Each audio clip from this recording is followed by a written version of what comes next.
सुप्रभात, मी सेजल. पूर्वार सकाळचे 9 वाजलेत. अर्थातच वेळ झाली आज काय विशेषची. आज काय विशेषमध्ये आपण मोठ्या आणि महत्त्वाच्या घडामोडी बघणार आहोत. त्याआधी एक मोठी बातमी आहे. अंजनेरी पर्वतावर जाणाऱ्या भाविकांवर मधमाशांनी हल्ला केलाय. 70 ते 80 भाविकांवरती मधमाशांनी हल्ला केलाय. हनुमान जयंतीनिमित्त आज अंजनेरी पर्वतावर असलेल्या मंदिरामध्ये दर्शनासाठी भाविक जात होते. अचानक मधमाशांचा हल्ला झाला, त्यामुळे काही काळ भाविकांची धावपळ सुद्धा झाली आहे.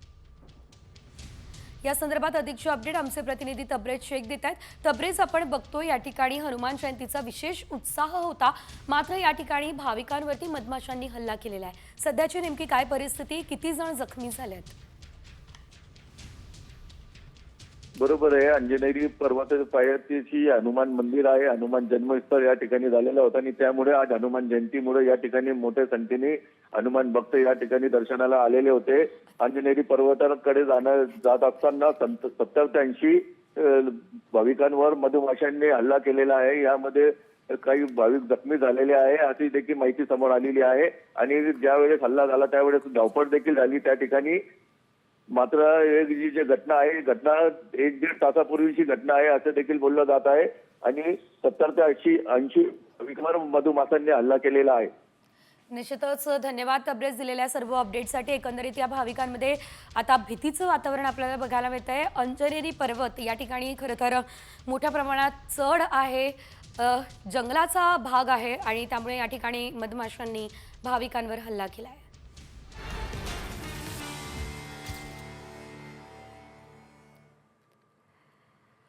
आणि आता पाहूयात आज काय विशेष. खरं तर आज दिवसभरात काय मोठ्या आणि महत्त्वाच्या घडामोडी घडणार आहे ते आपल्याला आज काय विशेषमध्ये बघायचं आहे. त्यात पहिली बातमी शहांच्या रायगड दौऱ्याची आहे. अमित शहा आज रायगडमध्ये दौरा करताय, मात्र त्यामुळे शिंदे गट अस्वस्थ झालाय. नेमकं काय कारण आहे हे आपण बघणार आहे. दुसरी बातमी मुंबईवरच्या पाणी संकटाची आहे, कारण मुंबईमध्ये टँकर चालकांच्या संपामुळे पाणीवाणीचं संकट उडावलंय. तिसरी बातमी सोन्याच्या दराची आहे, कारण सोन्याच्या दरानं विक्रमी 96,000चा भाव गाठलेला आहे. या तीनही बातम्या आपण सविस्तर बघणार आहोत.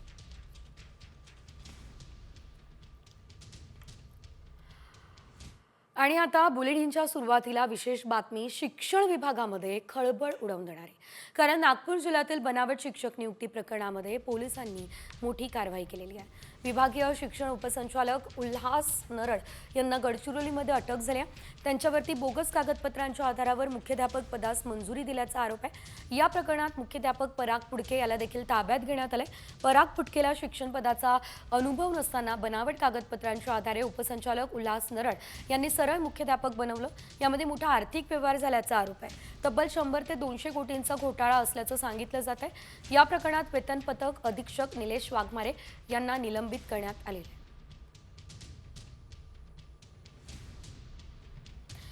बोगस कागदपत्रांच्या आधारे मुख्याध्यापक पदास मंजुरी देण्यात आली आहे. शिक्षक पदाचा अनुभव नसताना थेट मुख्याध्यापक करण्यात आलेला आहे. नागपूरमधील शाळेत शिक्षक असल्याची बनावट कागदपत्र तयार केली आहे. आर्थिक व्यवहार करून भंडाऱ्यामध्ये मुख्याध्यापकपदी नियुक्ती करण्यात आलेली आहे. जिल्हा परिषदेच्या शिक्षण विभागातील अधिकारी आणि वेतन पथक अधीक्षकांचा यामध्ये सहभाग आहे.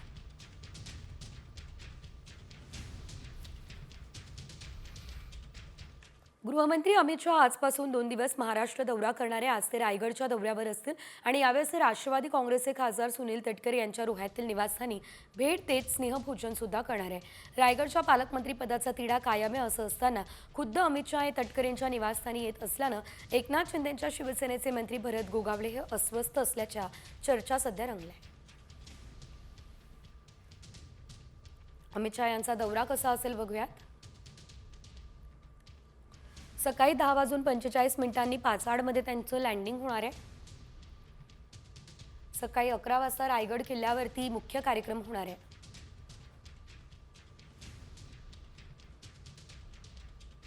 दुपारी 12:30 वाजता पाचाडवरून टेक ऑफ आणि दुपारी 2 वाजता सुनील तटकरेंच्या निवासस्थानी जेवण ते करतील. दुपारी 3 वाजता मुंबईच्या दिशेने ते रवाना होतील.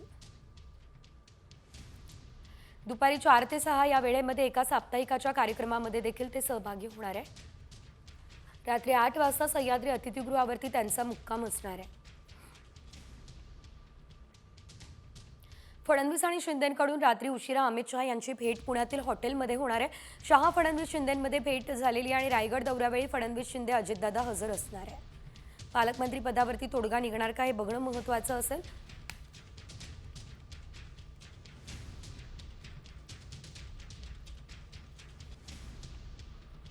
केंद्रीय गृहमंत्री अमित शहा आज किल्ले रायगडचा दौरा करतील. त्यासाठी प्रशासनाची जय्यत तयारी असणार आहे. मात्र शहांच्या दौऱ्यात शिवभक्तांना किल्ले रायगडावर प्रवेश सुरू असेल. रायगडावरचा रोपवे सुद्धा सुरू असणार आहे. किल्ले रायगडावरून या संदर्भात आढावा आमचे प्रतिनिधी गणेश कवडेंनी घेतला. बघूया.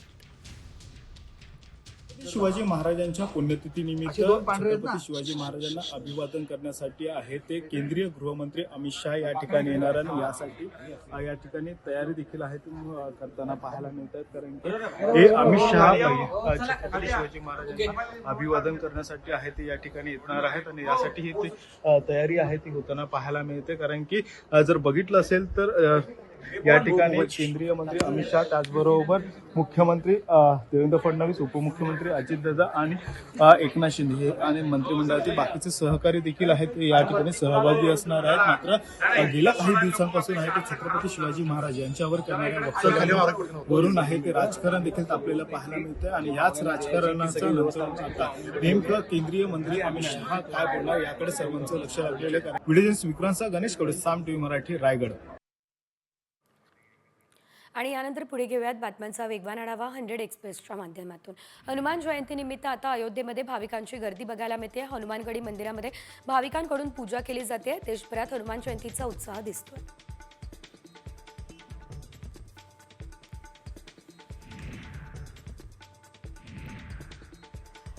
नाशिकच्या अंजनेरी इथे हनुमान जयंतीनिमित्त भाविकांनी दर्शनासाठी गर्दी केली. पहाटेपासूनच अंजनेरी पर्वतावरती मोठ्या प्रमाणात गर्दी दिसते. पायथ्याशी असलेल्या मंदिरात भाविक येऊन दर्शन घेत आहे. अंजनेरी या ठिकाणी हनुमानाचा जन्म झाल्याची आख्यायिका आहे.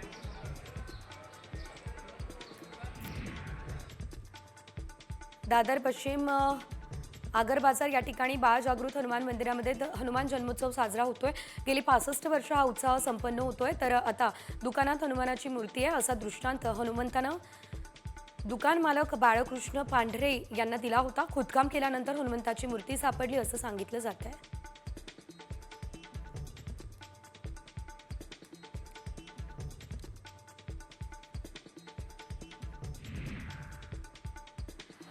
शिरूर तालुक्यातील चांडोह गावामध्ये हनुमान जन्मोत्सव मोठ्या भक्तिभावात आणि उत्साहात साजरा होतोय. हनुमान मंदिर परिसरामध्ये भाविकांची मोठी गर्दी उसळली. पवनसुत हनुमान की जयच्या जयघोषानं संपूर्ण परिसर भक्तिरसात न्हाऊन निघाला.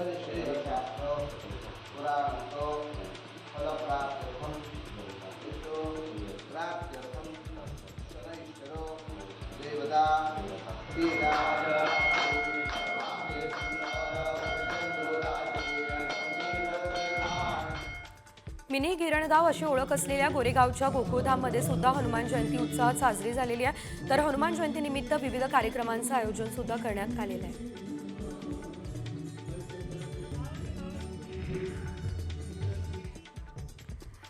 नागपूरमध्ये शेतकऱ्यांच्या कर्जमाफीच्या मुद्द्यावर बच्चू कडू यांची प्रहार आक्रमक झाली असल्याचं आपल्याला एकंदरीत बघायला मिळतं.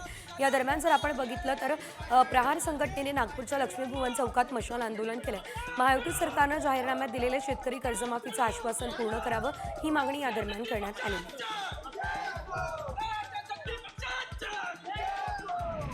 धुळ्यातही प्रहार संघटनेच्या वतीने टेंबा आंदोलन करण्यात आलं. सत्ताधारी आमदारांच्या घराबाहेर टेंबे पेटवून राज्य सरकारचा निषेध करण्यात आला. शेतकऱ्यांच्या कर्जमाफीवरून प्रहार संघटना आक्रमक झाली.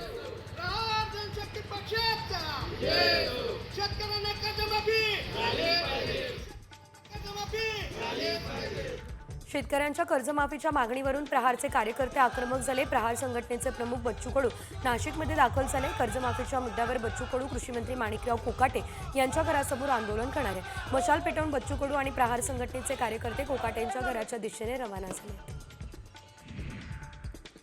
अमरावतीत आमदारांच्या घराबाहेर प्रहारने आंदोलन केलं. शेतकऱ्यांच्या कर्जमाफीच्या मागणीसाठी प्रहार संघटना आक्रमक झाली आहे. यावेळेस पोलिसांनी प्रहारचा मोर्चा अडवला. अमरावतीमध्ये सध्या मोठा पोलीस बंदोबस्त तैनात आहे.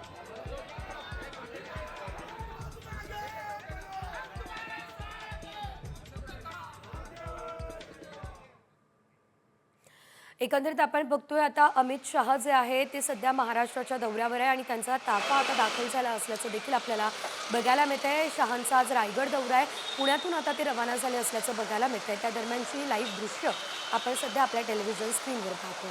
आजचा अमित शहा यांचा दौरा अनेक महत्त्वाच्या कारणांनी खरं तर विशेष बनतोय, कारण आजच्या या दौऱ्यादरम्यान पालकमंत्री पदाचा जो तिढा आहे तो सुद्धा सुटण्याची शक्यता आहे. आणि आता मोठी बातमी आहे, कारण महाराष्ट्र सरकारच्या अनेक विभागांवरती सायबर हल्ल्याचा धोका आहे.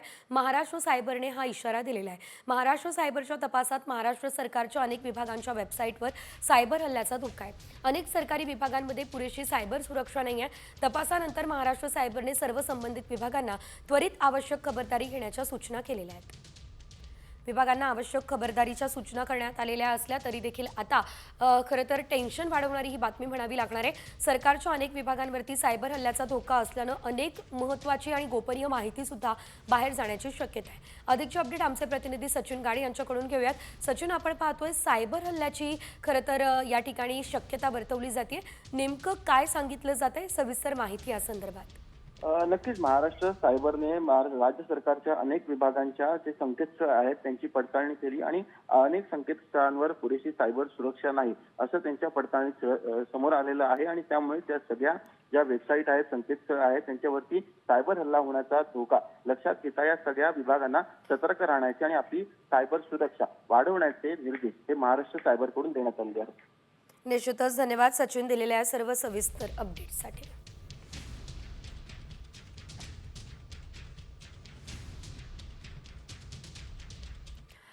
पुन्हा एकदा वळूयात वेगवान बातम्यांकडे. सोन्याच्या दरानं आता आतापर्यंतचे सर्व रेकॉर्ड्स मोडलेले आहेत. सोन्याचा भाव विक्रमी 96,000 गेलाय. सोन्याच्या दरामध्ये एकाच वेळी तब्बल 6,250 रुपयांची वाढ झाली आहे. चांदीच्या भावातही 2,300 रुपयांची मोठी वाढ झाली आहे. त्यामुळे चांदी प्रति किलो 95,500 रुपयांवर पोहोचली. दक्षिण पुण्याचा पाणी पुरवठा 17 एप्रिलला बंद असणारे कात्रज आगम या मंदिरमध्ये जलवाहिनी दुरुस्ती याशिवाय राजमाता पुयारी मार्ग येथे देखभाल दुरुस्तीची कामं केली जाणार आहे. त्यामुळे येत्या गुरुवारी या परिसरामध्ये पाणी पुरवठा बंद असेल. शुक्रवारी देखील कमी दाबानं पाणी पुरवठा होणार आहे.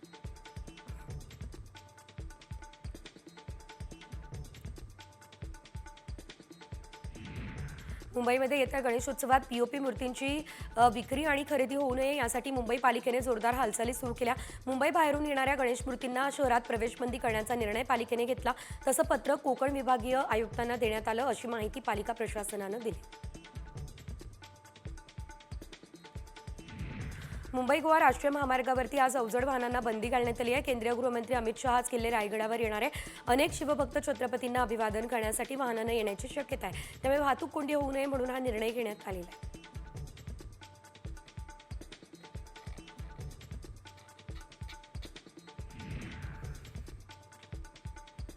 पुण्यात सीएनजीच्या किमतीत सलग दुसऱ्या दिवशी वाढ झाली. सीएनजीचे दर 50 पैशांनी वाढले. काल रात्रीपासून शहरात सीएनजीचे नवीन दर लागू झाले. तर पुण्यात सीएनजी आता 92 रुपये किलो मिळतोय.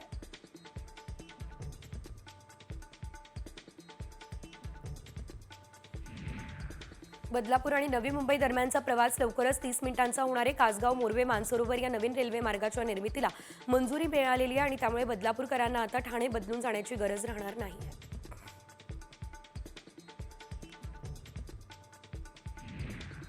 मुंबईच्या बोरिवली पश्चिमेत गोराई आगारात बेस्ट बस चालक आज संपावर आहेत आणि विविध मागण्यांसाठी बेस्ट बस चालक मोठ्या संख्येत एकत्र येत निदर्शनं करतायत. जोपर्यंत त्यांची मागणी पूर्ण होत नाही तोपर्यंत हा संप असाच सुरू राहणार आहे. या संपामुळे प्रवाशांची मात्र मोठी गैरसोय होते. पुण्यातला राजमाता भुयारी मार्ग या ठिकाणी देखभाल दुरुस्तीच्या कामासाठी 17 एप्रिलला पाणी पुरवठा बंद असेल, तर दुसऱ्या दिवशी उशिरा कमी दाबानं पाणी पुरवठा होईल. नागरिकांनी आता याची नोंद घेऊन पाणी जपून वापरावं आणि पाणीसाठा करून ठेवावा, सहकार्य करावं, हे आवाहन केलं जात आहे. पुण्यातल्या डिंबे धरणामध्ये 26% पाणीसाठा शिल्लक आहे. गेल्या वर्षी या धरणामध्ये 33% पाणीसाठा होता. सध्या वाढलेली उन्हाची तीव्रता पाहता येत्या काळात पाणी टंचाईचं संकट येऊ शकतं. ही भीती जलसंपदा विभागाच्या वतीने वर्तवण्यात येते आहे.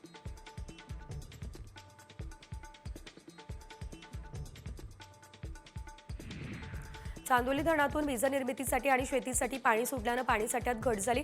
तीव्र उन्हामुळे पाण्याचं बाष्पीभवन होत आहे. याचा परिणाम पाणीसाठ्यावर दिसतोय. गेल्या 6.5 महिन्यामध्ये 15 टीएमसी पाणीसाठा कमी झाला, तर गेल्या 21 दिवसांमध्ये 3 टीएमसीने घट झाली. बाष्पीभवन वेगानं होत असल्यानं वेगानं घटही होते.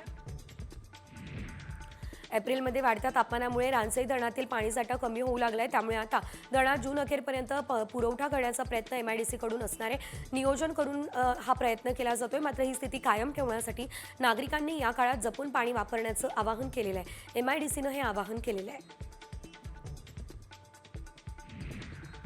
ठाण्यातील कळवा खाडीचं पात्र अरुंद झालंय, त्यामुळे पावसाळ्यातील पाणी मुंबईला जाण्याऐवजी नायगाव खाडीमध्ये येत आहे. परिणामी वसई विरार या शहरामध्ये पावसाळ्यात पूरस्थिती निर्माण होऊ लागली आहे. तर या समस्येवर तोडगा काढण्यासाठी वसई विरार पालिकेने ठाणे पालिकेसोबत समन्वय साधलेला आहे. कळवा खाडी रुंद करून घेण्याचा निर्णय घेतला आहे.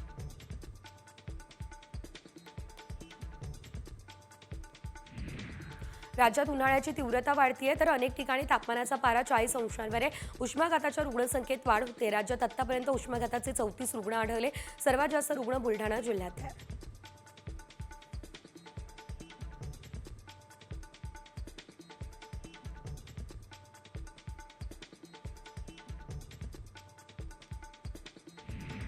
राज्यासाठी पुढचे 48 तास महत्त्वाचे आहे, कारण हवामानामध्ये मोठा बदल होणार आहे. तर विदर्भामध्ये पुन्हा गारपिटीचा इशारा आहे. 13 आणि 14 एप्रिल रोजी सिंधुदुर्गात पावसाचा इशारा देण्यात आलेला आहे.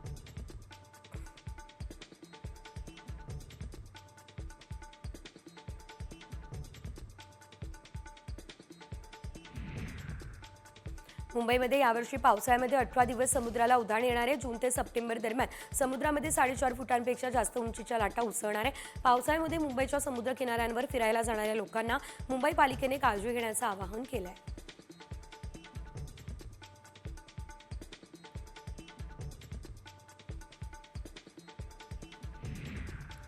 धुळ्यात 42 अंश डिग्री सेल्सिअस तापमानाची नोंद झालेली आहे. गेल्या 4 ते 5 दिवसांपासून धुळ्यात 40 अंशापेक्षा जास्तीचं तापमान नोंदवलं जाते. त्यामुळे धुळेकरांना तापमान वाढीचे झटके सहन करावे लागत आहेत.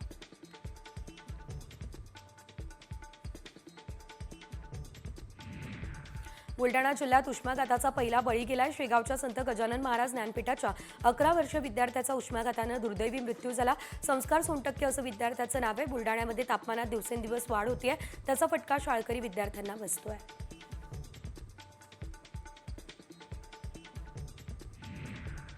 MS धोनीने कर्णधारपदही आता चेन्नई सुपर किंग्सला पराभवापासून वाचवू शकलं नाही. संघाला कोलकाता नाईट रायडर्सने 8 विकेट्सने पराभूत केलं. तर चेपॉक स्टेडियमवरती प्रथम फलंदाजी करताना CSKने 9 विकेट्स गमावून 103 धावा केलेल्या आहेत. या दरम्यान आपण जर बघितलं तर KKRने हे लक्ष्य 10.1 षटकांमध्ये पार केलं. महेंद्रसिंग धोनीच्या नेतृत्वाखालील चेन्नई सुपर किंग्सने 6 पैकी फक्त 1 सामना जिंकला. पॉईंट टेबलमध्ये 9व्या क्रमांकावर ते आहेत आणि त्यांना आणखी 8 सामने खेळायचे. पण प्ले ऑफमध्ये पोहोचण्यासाठी त्यांना किमान 7 सामने जिंकावे लागतील. त्यामुळे चेन्नई सुपर किंग्स IPLमधून जवळपास बाहेर पडण्याच्या मार्गावर आहे.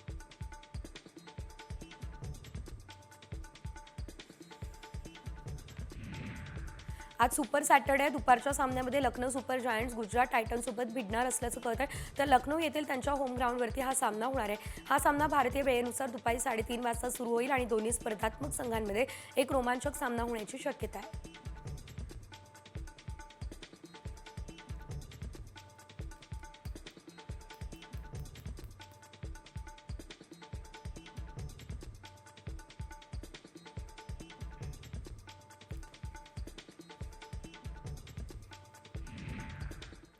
आणि आता कल्याणमधून एक मोठी बातमी, कारण कल्याण पूर्वमधील वालधुनी परिसरातल्या शांती हिंदी विद्यालयाच्या ताब्यासाठी 2 संस्थांमध्ये तुफान राडा झालाय. शाळेच्या मैदानामध्ये व्यवस्थापकाला लाकडी दांडक्यानं मारहाण झाली. या घटनेचा व्हिडिओ सोशल मीडियावर व्हायरल झालाय. पोलिसांनी जखमी व्यवस्थापकाला फरफटत नेतानाचा व्हिडिओ समोर आलाय. महात्मा फुले पोलीस ठाण्यामध्ये दोन्ही गटातील 20हून अधिक जणांविरोधात गुन्हा सुद्धा दाखल करण्यात आलेला आहे.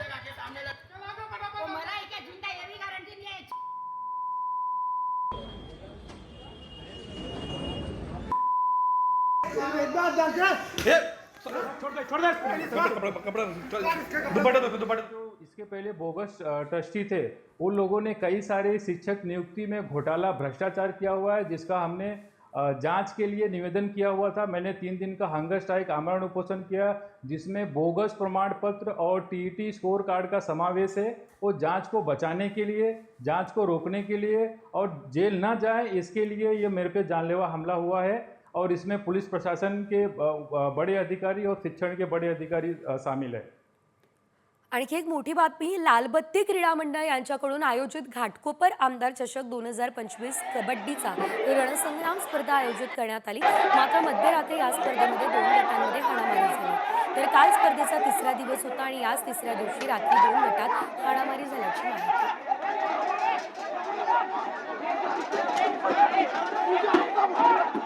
ए भाई ए ए